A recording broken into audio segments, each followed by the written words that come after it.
بسم اللہ الرحمن الرحیم وبہ نستعین سبحانک لا علم لنا الا ما علمتنا انک انت العلیم الحکیم الحمد للہ رب العالمین والصلاة والسلام علی سید المرسلین وعلی آلہ وصحبہ اجمعین ومن تبعہم بإحسان الی یوم الدین اعوذ باللہ من الشیطان الرجیم بسم اللہ الرحمن الرحیم ما اصاب من مصیبت فی الارض ولا فی انفسکم الا فی کتاب من قبل ان نبرأها ان ذالک علی اللہ یسیر۔ محترم حاضرین، بریق الجمان بشرح ارکان الایمان کے اختتامی دروس میں ہم لوگ اہل سنت والجماعت کی وسطیت، امت مسلمہ کے دیگر فرقوں کے درمیان اہل سنت والجماعت کے متوسط رویے یا وسطیت، جس کے معنی میں افضلیت بھی ہے، اعتدال بھی ہے، افراط و تفرید سے محفوظ درمیانی اور شریعت کے نصوص پر تمسک کا راستہ ہے۔ اس باب میں دو مثالیں، دو اصل بیان کی گئی، ایک عبادات میں کہ اہل سنت والجماعت کس طریقے سے وسطیت کو اختیار کیے ہوئے ہیں، اس کے مقابلے میں اہل بدعت یا تو افراط کے شکار ہیں یا تفرید کے۔ اس کے بعد اللہ تعالیٰ کے اسماء و صفات کی گفتگو ہم نے کی۔ تیسرے نمبر پر، تیسری اصل کے طور پر، باب القضاء والقدر، قضاء اور قدر کے باب کا تذکرہ کیا کہ اس باب میں بھی اہل سنت والجماعت کی وسطیت کی صفت بالکل اجاگر اور واضح ہے، نمایاں ہے۔ چنانچہ شیخ حفظہ اللہ، شیخ نورستانی فرماتے ہیں کہ اہل سنت والجماعت نے اس باب میں، یعنی تقدیر کے باب میں، قضاء اور قدر کے باب میں، قدریہ اور جبریہ کے درمیانی راستہ اختیار کیا۔ ان دونوں گمراہ فرقوں نے افراط و تفرید کی راہ اختیار کی، اور اہل سنت والجماعت کا راستہ دونوں کے بیچ میں ہے۔ چونکہ اس سے پہلے ایمان بالقدر کی گفتگو کے درمیان کافی تفصیل سے ان امور پر اور ان کے فرق، ان کی گمراہی کے سبب پر گفتگو ہو چکی ہے، لہٰذا کسی تفصیل کے بغیر میں کتاب کے مضمون کو اختصار کے ساتھ سمیٹنا چاہوں گا۔ بالخصوص اس بنیاد پر بھی مجھے شروع میں خطاب کرنا چاہیے تھا۔ استاذ گرامی شیخ نیاز احمد طیب پوری مدنی حفظہ اللہ موجود ہیں، اور بہت خوشی کا مقام ہے کہ آج ان کی جو درس کی ریکارڈنگ ہوتی تھی صحیح البخاری کی، اس کی تکمیل ہوئی ہے۔ اس اعتبار سے آج کے اس پروگرام کے اخیر میں درس کے بعد ان کی تکریم و اعزاز اور کچھ صحیح بخاری کا تعارف پیش کیا جائے گا۔ اس لیے ہم آج کا درس قدرے سمیٹ کر اختصار کے ساتھ گفتگو کریں گے۔ چنانچہ گفتگو پر آتے ہیں، کتاب کی طرف لوٹتے ہیں۔ پہلے درجے میں قدریہ کا ذکر کیا۔ قدریہ، ان لوگوں نے تقدیر کی نفی کی۔ ان لوگوں نے کہا کہ تقدیر کوئی چیز نہیں ہے، یہاں صرف قدریہ کا ذکر ہے۔ اس باب میں روافض بھی ان کے ہم مشرب ہیں۔ رافضی جو بدا کا عقیدہ رکھتے ہیں، اللہ تبارک و تعالیٰ کے لیے کچھ چیزوں کے بارے میں عقیدہ، بلکہ عمومی عقیدہ رکھتے ہیں کہ اللہ کا علم کامل اور محیط نہیں ہے، ساری چیزوں کو گھیرنے والا اور ساری چیزوں کو شامل نہیں ہے۔ اس لیے وہ اس عقیدے کی بنیاد پر، جس کا اظہار وہ جلدی نہیں کرتے، تقدیر کا انکار کرتے ہیں۔ معتزلہ کے یہاں بھی یہ بات پائی جاتی ہے۔ چنانچہ قدریہ نے تقدیر کی نفی کی، اور ان کا یہ کہنا ہے کہ بندوں کے افعال اور ان کی نیکیاں ہوں یا برائیاں ہوں، طاعات ہوں یا معاصی، اللہ تعالیٰ کی فرما برداری کے کام ہوں یا نافرمانی کے کام ہوں، یہ کام جو بندے کرتے ہیں، یہ اللہ تبارک و تعالیٰ کی قضاء اور اس کی قدر یعنی تقدیر کے تحت میں شامل نہیں ہے۔ اللہ تبارک و تعالیٰ نے ان کے زعم باطل اور بدعقیدگی یا غلط عقیدے کی بنیاد پر اللہ تبارک و تعالیٰ نے بندوں کے افعال کو پیدا نہیں کیا اور نہ ہی اس کو چاہا۔ یعنی ایک آدمی اگر گناہ کر رہا ہے یا نیکی بھی کر رہا ہے، تو قدریہ کے مطابق اس کا گناہ کرنا یا نیکی کرنا اللہ کی مشیت میں داخل نہیں ہے، اس کے اس فعل کو اور عمل کو اللہ تبارک و تعالیٰ نے پیدا نہیں کیا۔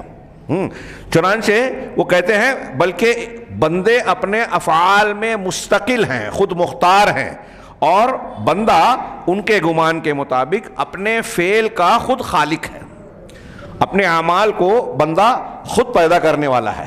ان چیزوں کو تقدیر پر ایمان کے باب میں میں نے کافی تفصیل سے بیان کیا کہ ان لوگوں نے یہ عقیدہ کیوں اختیار کیا. آج کل بھی کچھ لوگوں کے ذہن میں یہ خیال اور یہ اعتراض ابھرتا ہے اور سوال کی شکل میں کلبلاتا ہے کہ کہیں اللہ تبارک و تعالیٰ نے جب ساری چیزیں تقدیر میں لکھ دی ہیں تو پھر اسے اگر مان لیں تو انسان تو مجبور ہے اور پھر اس کا اپنا کوئی قصور نہیں ہے. جب تقدیر میں لکھا ہوا ہے کہ ایک آدمی گناہ کرے گا, ایک آدمی کفر کرے گا, شرک کرے گا, زنا, چوری, بدکاری, حرام خوری کرے گا, اب وہ ان گناہوں کا ارتکاب کرتا ہے اور اللہ کے یہاں سزا کا مستحق قرار پاتا ہے, تو ان کے اعتبار سے یعنی ان کے اس خیال باطل کی وجہ سے انہوں نے یہ سمجھا کہ اس سے اللہ تبارک و تعالیٰ پر نعوذ باللہ ظلم ثابت ہوگا کہ اس نے پہلے سے خود لکھ دیا, اب بندہ جب وہ کام کر رہا ہے تو اس پر سزا دے رہا ہے, تو اس میں بندے کا کیا قصور. یہ ان کی غلط فہمی ہے. میں نے ایمان بالقدر کے باب میں یا اس بحث میں بڑی تفصیل سے گفتگو کی اور کئی جوابات اس کے بیان کیے. مختصر سا جواب یہاں دہراؤں تازہ کرنے کے لیے کہ یہاں جو اعتراض اور دل میں خیال پیدا ہو رہا ہے کہ اللہ نے تقدیر میں لکھ دیا اس لیے بندہ گناہ کر رہا ہے, ہاں یہ سوال پیدا کرتا ہے. اسی کو اگر صحیح ڈھنگ سے سمجھا جائے, ابھی ایمان بالقدر کے جو مراتب ہیں, اس کے جو ارکان ہیں, اس میں سب سے پہلا رکن ہے اللہ تعالیٰ کے علم کامل کا, جو تمام چیزوں کو گھیرے ہوئے, ماضی, حال, مستقبل, ساری چیزوں کو گھیرے ہوئے ہے. اللہ تبارک و تعالیٰ کے علم سے کوئی چیز باہر نہیں ہے. اس کو ذہن میں رکھ کر اس کا جواب یوں دیجئے یا سمجھیے کہ اللہ تعالیٰ نے تقدیر میں لکھا ہے اس لیے کوئی بندہ گناہ یا نیکی نہیں کر رہا ہے, بلکہ بندہ گناہ یا نیکی جو کرنے والا تھا اللہ کو اس کا پہلے سے علم تھا, اس علم کی بنیاد پر اللہ نے لکھا. اس بارے میں استاد اور شاگرد کی مثال بھی میں نے بیان کی تھی, جو عام طور سے علماء سمجھانے کے لیے بیان کرتے ہیں کہ کوئی استاد اگر کسی شاگرد کے بارے میں کہا کہ کہہ رہا ہے کہ یہ جس طریقے کا اس کا رویہ ہے, برتاؤ ہے, ہاں, اور جس طریقے سے یہ حاضری دیتا ہے, پڑھتا ہے, اگر ایسا ہی معاملہ رہا تو یہ فیل ہو جائے گا. اب اگر وہ فیل اور ناکام ہوتا ہے تو اس کے والدین یا سرپرست آ کر استاد سے یہ نہیں کہتے کہ آپ نے کہا تھا اس لیے فیل ہوا ہے میرا بچہ, ہاں آپ نے کہا تھا اس لیے فیل ہوا ہے, اور اس پورا الزام جو ہے استاذ پر ڈال دے. ایسا نہیں ہوتا, حالانکہ یہ اندازے کی بات ہے. اور استاد عام طور سے اس طرح کی بات کسی طالب علم کے بارے میں, شاگرد کے بارے میں کہتا ہے تو اس کا معنی, اس کا مقصود یہ ہوتا ہے کہ ترغیب دے, تنبیہ کرے, والدین کو بھی آگاہ کرے کہ اس پر توجہ دی جائے تاکہ یہ رویہ تبدیل کرے. تو اس کو اچھے ڈھنگ سے لیا جائے گا, بلکہ والدین یہ کہیں گے کہ پہلے ہی سے استاذ کہہ رہے تھے, تم کو چوکنا ہو جانا چاہیے تھا, محنت کرنی چاہیے تھی. تو خیر, یہ جس طرح ایک استاد اپنے شاگرد کے بارے میں اس طرح کہتا ہے اور ہم اس پر الزام نہیں ڈالتے, تو یہ تو اندازے کی بنیاد پر ہے. اللہ تبارک و تعالیٰ تو علیم و خبیر ہے, ہر بات کا علم رکھتا ہے. اس نے اگر تقدیر میں کسی بات کو لکھا تو یہ چیز جو ہے اللہ تبارک و تعالیٰ اپنے علم کامل کی بنیاد پر لکھ رہا ہے. ہاں, اس کے علاوہ کچھ لوگ اعتراض کرتے ہیں کہ جب تقدیر میں لکھا تھا اور ہم نے گناہ کیا تو پھر ہم مجرم کیسے؟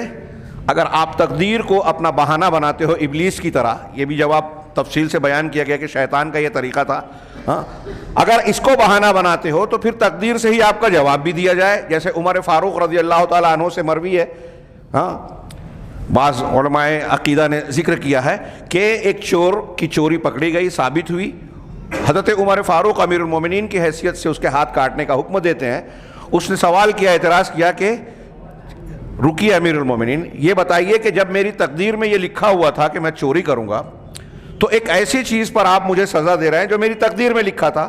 تو عمر فاروق نے کہا تھا کہ اگر تیری تقدیر میں یہ لکھا ہوا تھا کہ تو چوری کرے گا, تو میری تقدیر میں یہ لکھا ہے کہ میں ہاتھ کاٹوں گا, لہٰذا کاٹنا تو پڑے گا. اگر اسے بہانہ بنایا جا رہا ہے تو یہ بھی کہہ لیجئے کہ وہ جہنم میں جانے والی بات بھی یا سزا والی بات بھی لکھی ہوئی ہے, پھر آپ اعتراض کس بات پر کر رہے ہیں؟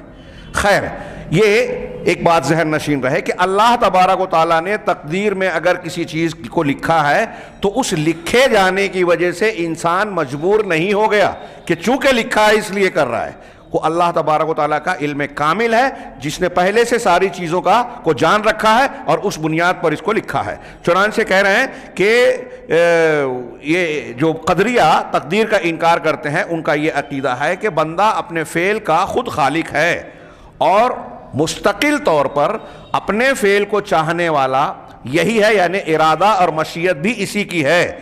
چنانچہ ان لوگوں نے اللہ کے ساتھ مخلوق کو بھی، بندوں کو بھی خالقیت میں، ربوبیت میں شریک کیا، اور یہ اللہ تعالیٰ کی ربوبیت میں شرک ہے۔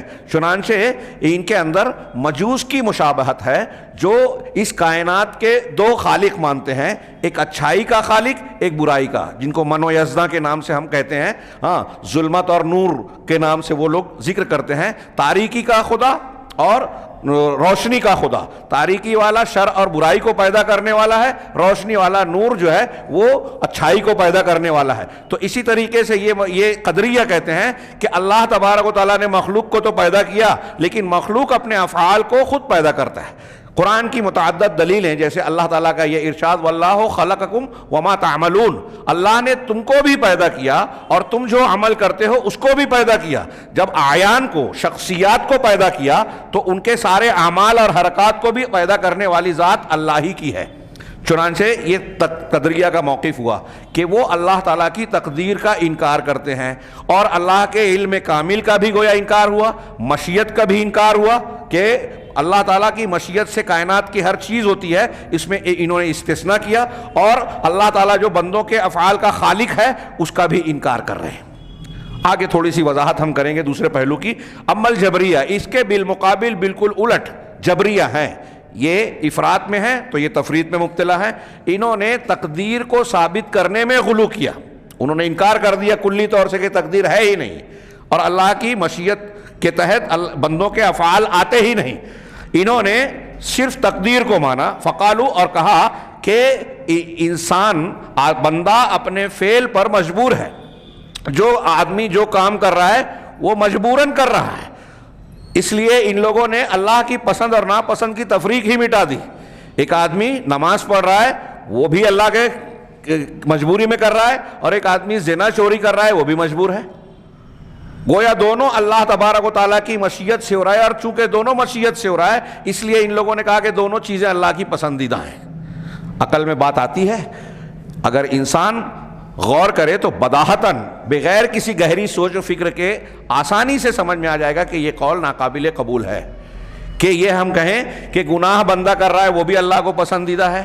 ان لوگوں نے مشیت کو، قدریہ اور جبریہ نے مشیت کے فرق کو، مشیت اور پسندیدہ جس کو رضا کہتے ہیں، ان دونوں کے درمیان فرق نہیں کیا۔ ایک نے کہا کہ اللہ تبارک و تعالیٰ گناہوں سے منع کرتا ہے، قدریہ نے کہا اللہ تعالیٰ گناہ سے منع کرتا ہے کہ زنا مت کرو، چوری مت کرو، شرک مت کرو، کفر مت کرو، والدین کی نافرمانی نہ کرو۔ تو جب منع کر رہا ہے اس کا مطلب ناپسندیدہ ہے، اور جب ناپسندیدہ ہے تو اس کا مطلب یہ کہ اب بندے اگر یہ عمل کر رہے ہیں تو وہ اللہ کی مشیت سے نہیں کر رہے ہیں، اللہ کی ناپسندیدہ چیزیں ہیں، لہٰذا جو کوئی کر رہا ہے تو اللہ کی مشیت سے بھی خارج قرار دے دیا۔ ان لوگوں نے اس کے الٹ اختیار کیا کہ جب اللہ کی مشیت سے سب ہو رہا ہے تو وہ اللہ کو پسند بھی ہے۔ ان لوگوں نے کہا پسند نہیں ہے تو مشیت میں نہیں ہے، ان لوگوں نے کہا مشیت سے ہے تو پسند بھی ہے۔ دونوں کی گمراہی کی بنیاد دراصل ایک ہی ہے۔ یہ میں جو بات بیان کر رہا ہوں، میں آپ لوگوں سے پوچھ رہا ہوں، سمجھ میں آ رہی ہے بات؟ سمجھ میں آ رہی ہے؟ اللہ تبارک و تعالیٰ کی مشیت یعنی اللہ کا ارادہ۔ مشیت کا میں نے تفصیل سے بتایا تھا کہ دو قسمیں ہیں اللہ کے ارادے کی، ایک ہے ارادہ عامہ، وہ خلقیہ کونیہ یہ ابھی بیان نہیں کرتا۔ ارادہ عامہ، اس عمومی ارادے میں اللہ تعالیٰ نے جو پیدا کیا، عام ارادے میں ساری اچھی بری چیزیں شامل ہیں۔ اللہ نے حضرت جبرائیل کو بھی پیدا کیا جو منبع خیر ہے، اور ابلیس کو بھی پیدا کیا جو منبع شر بن گیا۔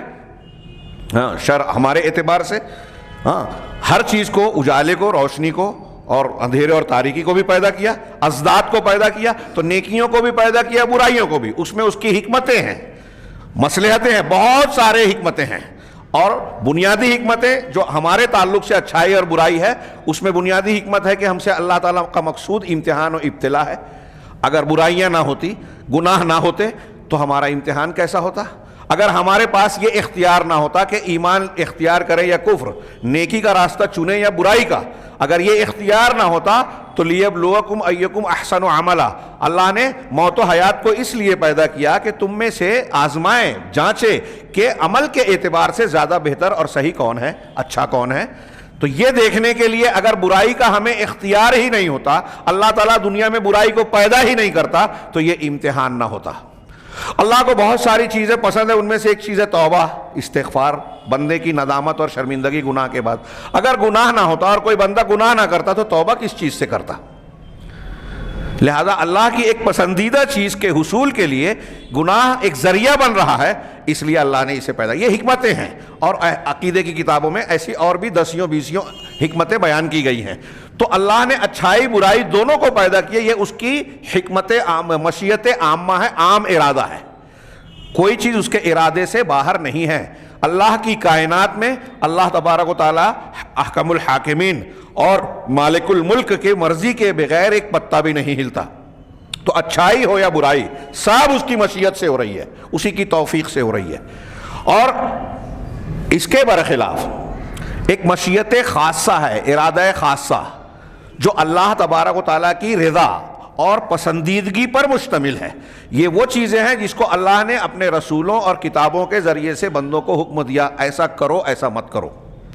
یہ اللہ تبارک و تعالیٰ کا مطلوب ہے، اس کی مشیت خاصہ ہے کہ فلاں چیز کو جائز قرار دیا، فلاں چیز کو ناجائز قرار دیا۔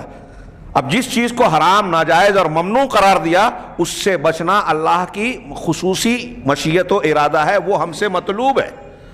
اب ایک بندہ اگر اس کو بجا لاتا ہے، جو اللہ نے کہا کرو اس کو کرتا ہے، جو کہا نہ کرو اس سے بچتا ہے، تو یہ اللہ تبارک و تعالیٰ کی مشیت خاصہ جو شرعیہ، ارادہ شرعیہ کے نام سے ذکر کی جاتی ہے، اس کے اوپر مکمل پورا اتر رہا ہے۔ ایسا بندہ اللہ تبارک و تعالیٰ کے اجر و ثواب کا مستحق ہوگا، اور جو اس خصوصی مشیت کی مخالفت کر کے عمومی مشیت کے تحت کفر، شرک، گناہ، نافرمانی، سرکشی کا راستہ اختیار کرے گا، وہ اللہ تعالیٰ کی سزا کا مستحق بنے گا۔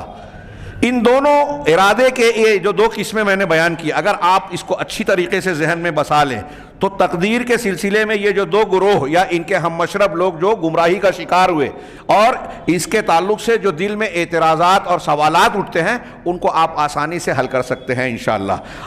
تو جبریہ کے بارے میں یہ کہا کہ ان لوگوں نے تقدیر کے اس بات میں غلو کیا اور یہ کہا کہ بندہ اپنے فعل پر مجبور ہے جو بھی کر رہا ہے، چنانچہ انہوں نے بندے کے اضطراری افعال اور اختیاری افعال کے درمیان فرق نہیں کیا۔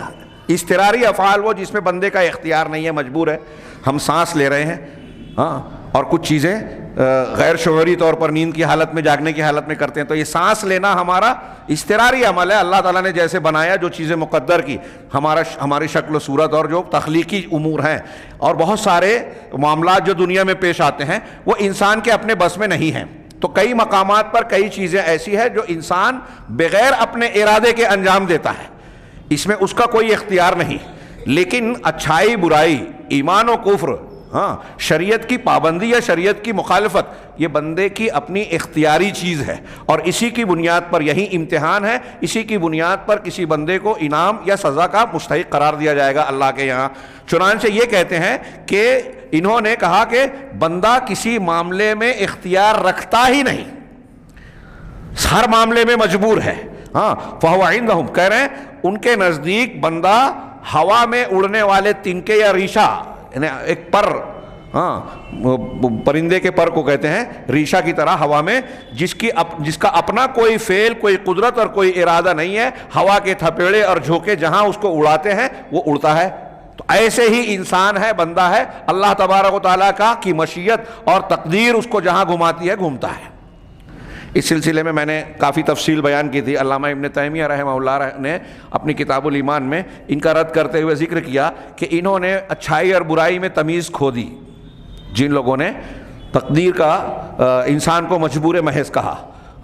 حالانکہ تھوڑا مناسب معلوم نہیں ہوتا، لیکن سمجھانے کے لیے ایک میں واقعے کی طرف اشارہ کروں کہ انہوں نے ذکر کیا، علامہ ابن تیمیہ نے لمبا واقعہ ذکر کیا کہ ایک شوہر نے اپنی بیوی کو ایک دوسرے مرد کے ساتھ بدکاری کرتے ہوئے پکڑا، غصہ ہوا اور رد عمل کے طور پر غصے میں حرکت کرنا چاہتا تھا کہ اس کی عورت نے کہا کہ کچھ فیصلہ قدم اٹھانے سے پہلے میری بات سنو۔ کہا یہ بتائیے کہ اس کائنات میں اللہ کی مشیت اور ارادے کے بغیر کچھ ہوتا ہے کیا؟ تو اس نے کہا نہیں۔ کہا جب ایسا ہے کہ ہر چیز اللہ کے ارادے سے ہو رہی ہے، اب میں اگر اس آدمی کے ساتھ مصروف عمل آپ نے جو مجھے دیکھا، تو جو حرکت میں نے کی اور جس کا ارتکاب کیا، جس غلطی کا آپ کی نظر میں وہ غلطی ہے، تو یہ بتائیے کیا یہ اللہ کی مشیت اور ارادے کے سے ہٹ کر میں نے اپنے طور سے کیا ہے؟ کہا نہیں، یہ اللہ کے ارادے سے کیا ہے۔ تو کہا جب ایک کام میں نے اللہ کی مشیت سے ہی کیا ہے تو آپ اس پر غصہ کیوں ہو رہے ہیں، ناراض کیوں ہو رہے ہیں؟ اللہ تبارک و تعالیٰ کی مشیت کے خلاف آپ جا رہے ہیں۔ تو اس شوہر نے بقول واقع کے، اس شوہر نے کہا، اپنی بیوی کا شکریہ ادا کیا اور کہا کہ تم نے مجھے ظلم سے، غلط کام کرنے سے بچا لیا۔ ہاں، یہ شیطان کی طرح استدلال ہے کہ اس نے گناہ کیا، اللہ تعالیٰ کے حکم کی تابعداری اور فرما برداری سے انکار کیا، اور پھر خطاب کر کے کہا ربی بما اغویتنی، تو نے جو مجھے گمراہ کیا، بہکایا یا بھٹکایا، اس کے بدلے میں ایسا ایسا کروں گا۔ تو اپنی گمراہی کا انتساب اللہ کی طرف کیا۔ یہ ابلیس اور شیطان کا طریقہ ہے۔ ہاں، یہ انتہائی گستاخی اور انتہائی بدعقیدگی ہے۔ ہاں، کفر کی بات ہے۔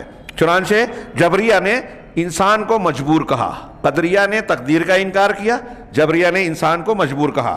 لیکن اللہ تبارک و تعالیٰ نے، شیخ نے فرمایا، اہل سنت والجماعت کو اس باب میں حق بات اور وسطیت اختیار کرنے کی توفیق عطا فرمائی، اس کی رہنمائی دی۔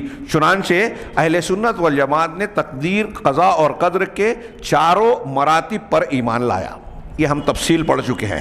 4 مراتب تقدیر کے کیا ہیں؟ پہلا مرتبہ، پہلا رکن، ہاں، اللہ تعالیٰ کا علم کامل، اس بات پر ایمان رکھنا کہ اللہ تعالیٰ کے علم سے کوئی بھی چیز باہر نہیں ہے، ماضی، حال، مستقبل، کوئی ایک تنکا، ساری چیزیں اللہ تعالیٰ کے علم کے دائرے میں گھری ہوئی ہیں۔ تقدیر کے پر ایمان کا پہلا رکن۔ دوسرا یہ کہ اللہ تعالیٰ نے قیامت تک ہونے والے تمام معاملات کو تقدیر میں، لوح محفوظ میں قلم کو حکم دے کر لکھ دیا ہے۔ کتابت، پہلا علم، دوسرا کتابت، تیسرا اللہ تبارک و تعالیٰ کی مشیت عامہ، کہ اس بات پر ایمان رکھنا کہ اس پوری کائنات میں کوئی بھی واقعہ، حادثہ، چھوٹے سے چھوٹا معاملہ اللہ کی مشیت اور اس کے ارادے کے بغیر نہیں ہوتا۔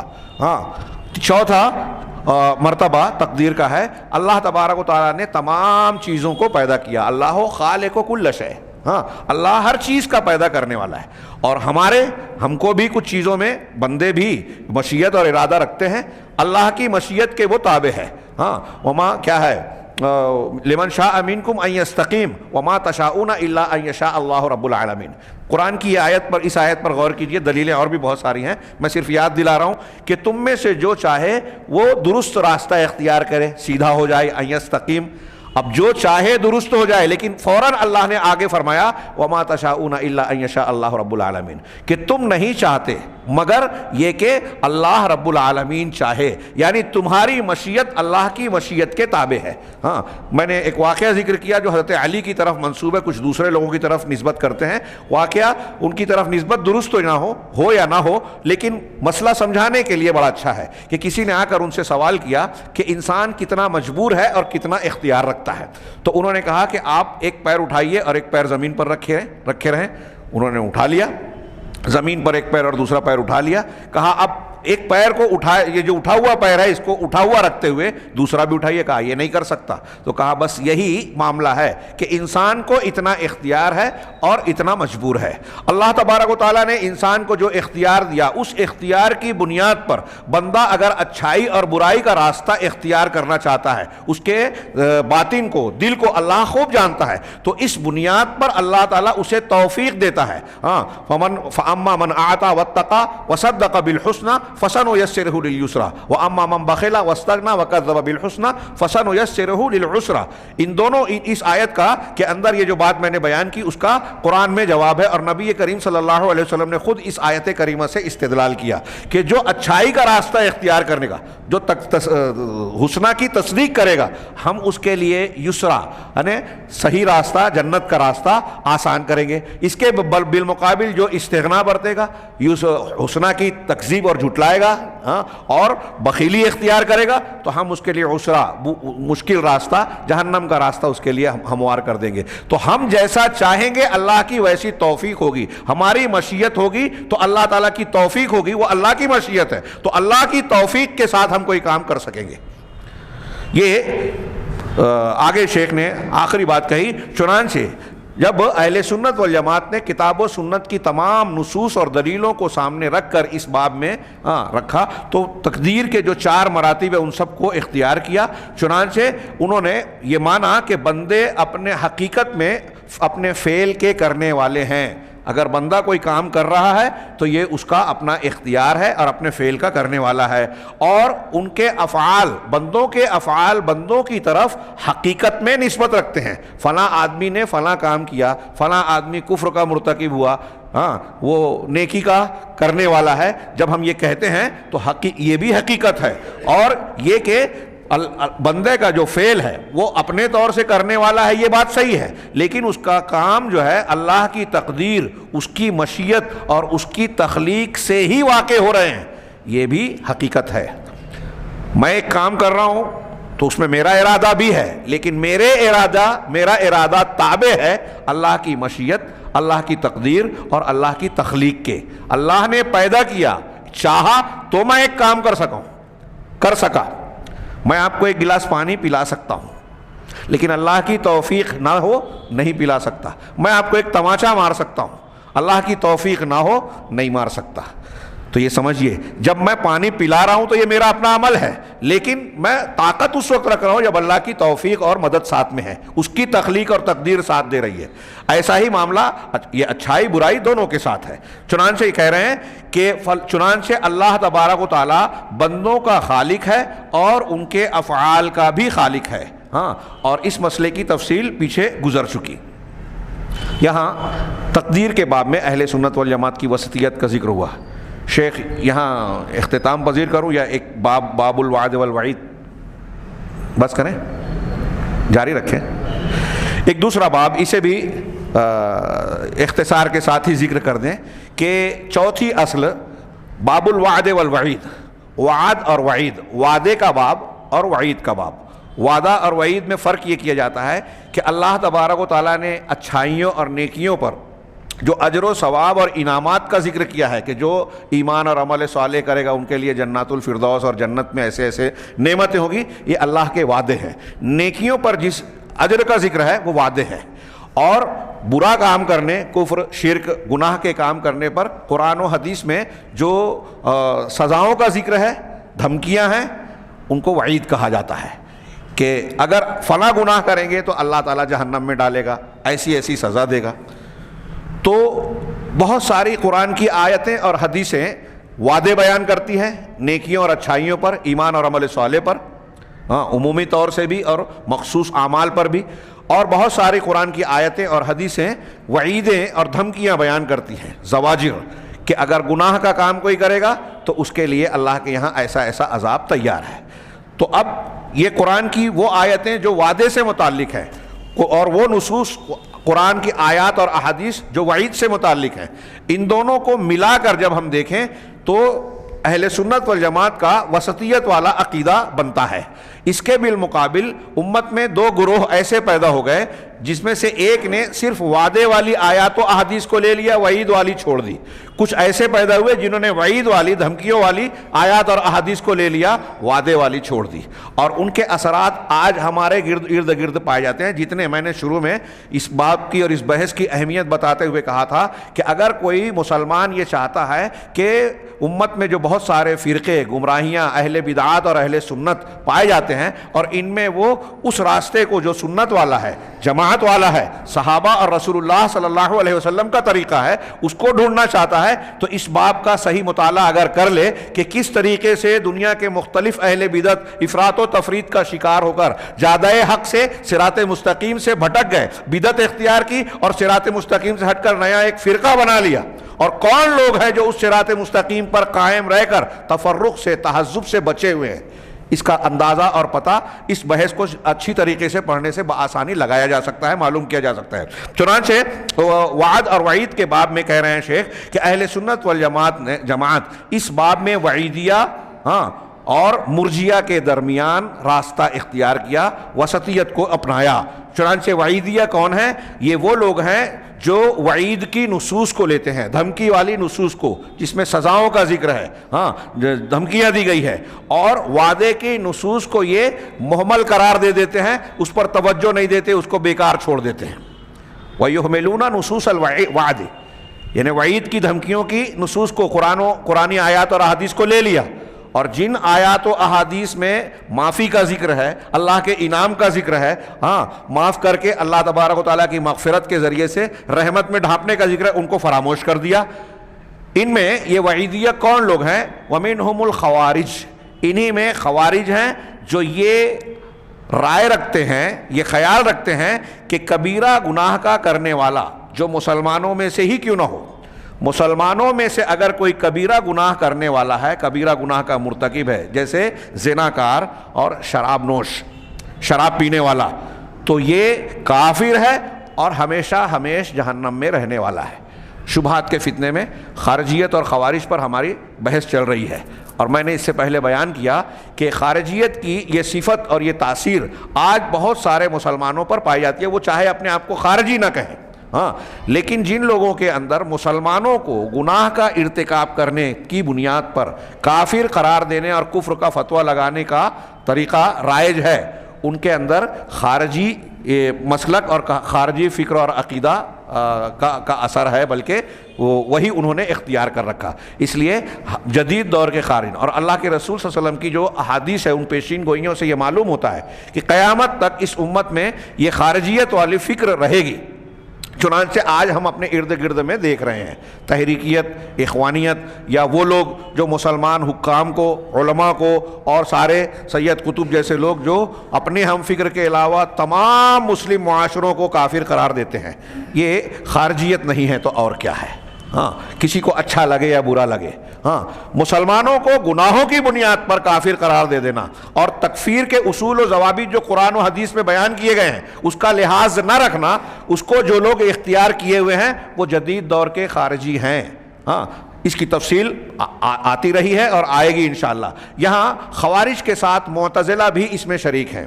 ہاں، ایک مسلمان نے گناہ کبیرہ کا ارتکاب کیا تو ان کی نظر میں وہ اسلام سے خارج ہو گیا، خارجی کہتے ہیں کہ وہ کافر ہو گیا، ہاں، اور معتزلہ کہتے ہیں کہ وہ نہ مسلمان رہا نہ کافر، دونوں کے بیچ میں المنزلۃ بین المنزلتین، یہ لفظی اختلاف ہے، ورنہ دونوں کا عقیدہ یہ ہے کہ مرنے کے بعد ہاں ایسا شخص جو کبیرہ گناہ کا ارتکاب کر کے مر گیا وہ ہمیشہ جہنم میں رہے گا۔ ہاں، ایسا عقیدہ اختیار کر کے بہت سارے قرآن کی آیات اور نصوص کا یہ لوگ ذکر کا رد کرتے ہیں، یہ اس شفاعت کا بھی انکار کرتے ہیں جس میں یہ تذکرہ ہے جو ثابت ہے تواتر کے ساتھ کہ اللہ کے رسول صلی اللہ علیہ وسلم کو اجازت ملے گی اور امت کے بعض افراد کو بھی، کہ جو مسلمان گنہگار ہیں، توحید والے مسلمان، ایمان والے مسلمان، گناہوں کی کثرت کی وجہ سے جن کو جہنم میں داخل کیا جا چکا ہوگا، وہ اللہ کی اجازت کے بعد شفاعت اور سفارش کی بنیاد پر نکالے جائیں گے جہنم سے اور پھر بعد میں جنت میں ڈالے جائیں گے۔ خوارج اور معتزلہ اس کا انکار کرتے ہیں، کیوں؟ ان کے اسی عقیدے کے بنیاد پر کہ ایک آدمی گناہ کبیرہ کا مرتکب ہو گیا تو اب وہ کافر ہو گیا اور ہمیشہ جہنم میں رہے گا۔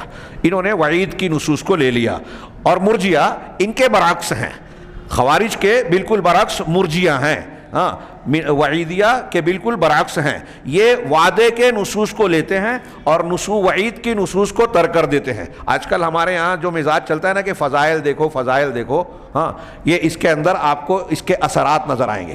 میں نے اس سے پہلے خطبہ جمعہ میں اور دروس میں یہ بیان کیا کہ جس طریقے سے نصارہ کے یہاں کفارہ مسیح کے عقیدے نے انہیں گناہوں پر جری بنا دیا کہ ہمارے گناہوں کا کفارہ تو خود یسوع مسیح نے صلیب پر چڑھ کر جو ہے دے دیا، اور پھر وہ عقیدہ ان کے بارے میں کیا رکھتے ہیں اس کو دہرانے کی ضرورت نہیں۔ تو ایسے ہی جس چیز نے جیسے اس عقیدے نے ان کو گناہوں پر جری بنا دیا، ایسے ہی مرجیہ کا یہ عقیدہ کہ ایک آدمی کلمہ پڑھ لیتا ہے، ایمان لے آتا ہے، تو اب اس کا ایمان اور انبیاء کا، ابوبکر صدیق، عمر فاروق، یہاں تک کہ انبیاء اور فرشتوں کا، جبرائیل کا جو ایمان ہے وہ برابر ہے، اس میں کوئی کمی بیشی نہیں ہوتی، یہ مرجیہ کا کہنا ہے۔ اور ہمارے یہاں جو حنفی مسلک کے لوگ پائے جاتے ہیں ان کے یہاں ارجاء کا یہ قول پایا جاتا ہے، ایمان گھٹتا بڑھتا نہیں ہے ان کا قول ہے، ہاں، اور نیکیوں سے بڑھتا ہے، برائیوں سے گھٹتا ہے، جو اہل سنت والجماعت کا عقیدہ ہے، اس میں ان کا اختلاف ہے۔ اور جب آپ گفتگو کریں گے تو وہ کہیں گے کہ یہ لفظی اختلاف ہے، یہ لفظی اختلاف نہیں ہے، یہ تاسیسی اور تاصیلی اصل عقیدے کا اختلاف ہے، قرآن و حدیث کی بہت ساری نصوص کی مخالفت کرنے والا ہے۔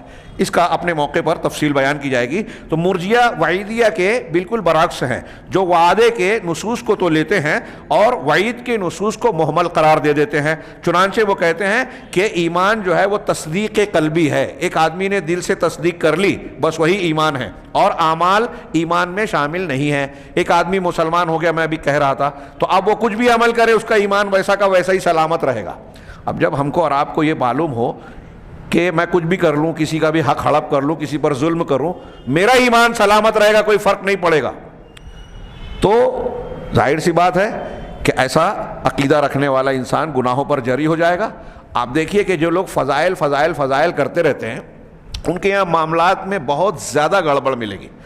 ایک طرف وہ دینداری کا ڈھنڈورا پیٹیں گے، دوسری طرف بہن کا، بھائی کا، فلاں اور فلاں کا حق حقوق اور حصہ جو ہے وہ ہڑپ کر لیں گے، اور کوئی بڑے سے بڑا مفتی، عالم، واعظ ان کو سمجھا نہیں سکتا، کیونکہ ان کے ذہن و دماغ میں یہ بسی ہوئی چیز ہے کہ ہم تو مومن ہیں، ہم کچھ فضائل پر عمل کر لیں گے، 2 رکعت پڑھ لیں گے، فلاں نصاب سبحان اللہ الحمدللہ کر لیں گے، سارے گناہ معاف، اتنے فرشتے اللہ ہماری مغفرت کی دعا کے لیے لگا دے گا کہ ہمارے کتنے بھی گناہ کم پڑیں گے۔ یہ غلط مزاج دیا ہے لوگوں نے، ہاں غلط ایمان بنا دیا۔ تو یہ مرجیہ وعدے کی آیتوں کو لے کر وعید کو ترک کر دیا کہ ایک آدمی مسلمان ہو گیا، اب کچھ بھی کرے، ایمان میں عمل داخل نہیں ہے۔ چنانچہ اب ایمان لے آنے کے بعد کوئی معصیت اور کوئی گناہ ایمان کو نقصان نہیں پہنچائے گی، ہمارے لیے نقصان دہ نہیں ہے۔ یہ وعیدیہ اور وعدیہ کہہ رہے اہل سنت والجماعت، تو وہ ان دونوں فریق کے درمیان ہیں۔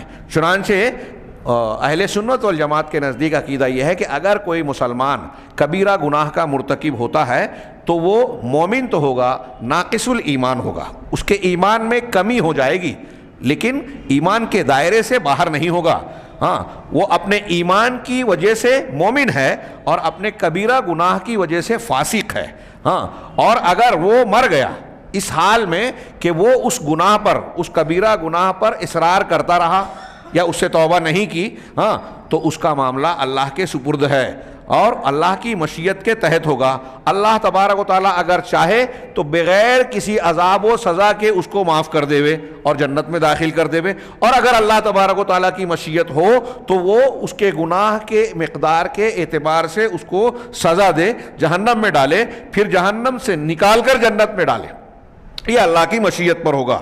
یہ جو باتیں بیان کر رہے ہیں قرآن و حدیث کی نصوص اس پر بہت واضح انداز میں دلالت کرتی ہیں۔ اذ لا یخلد فی النار الا من کفر او شرک، کہا کہ اس لیے کہ جہنم میں ہمیشہ صرف وہی رہے گا جس نے کفر کیا یا شرک کیا، کفر اکبر، شرک اکبر، کسی کے عقیدے میں عمل میں اگر ہوگا تو وہی شخص ہمیشہ جہنم میں رہے گا۔ اگر کوئی شخص ایمان والا، توحید والا ہے اور اس کے توحید کے سلامتی کے ساتھ کتنے بھی گناہ ہو، وہ ہمیشہ جہنم میں نہیں رہے گا۔ یہ اہل سنت والجماعت کا عقیدہ ہے۔ اور اسی طریقے سے اہل سنت والجماعت کے نزدیک ایمان کہتے ہیں قول باللسان، زبان سے کہنا، اقرار کرنا، واعتقاد بالقلب، اور دل سے عقیدہ رکھنا، تصدیق کرنا، عقیدہ رکھنا، وعمل بالجوارح، اور اعضاء و جوارح کے ذریعے سے عمل کرنا۔ مرجیہ عمل کو خارج مانتے ہیں اور یہ مانتے ہیں کہ ایمان گھٹتا بڑھتا نہیں، لیکن اہل سنت والجماعت ایمان کی تعریف میں یہ کہتے ہیں کہ زبان کے اقرار اور دل کی تصدیق و اعتقاد کے ساتھ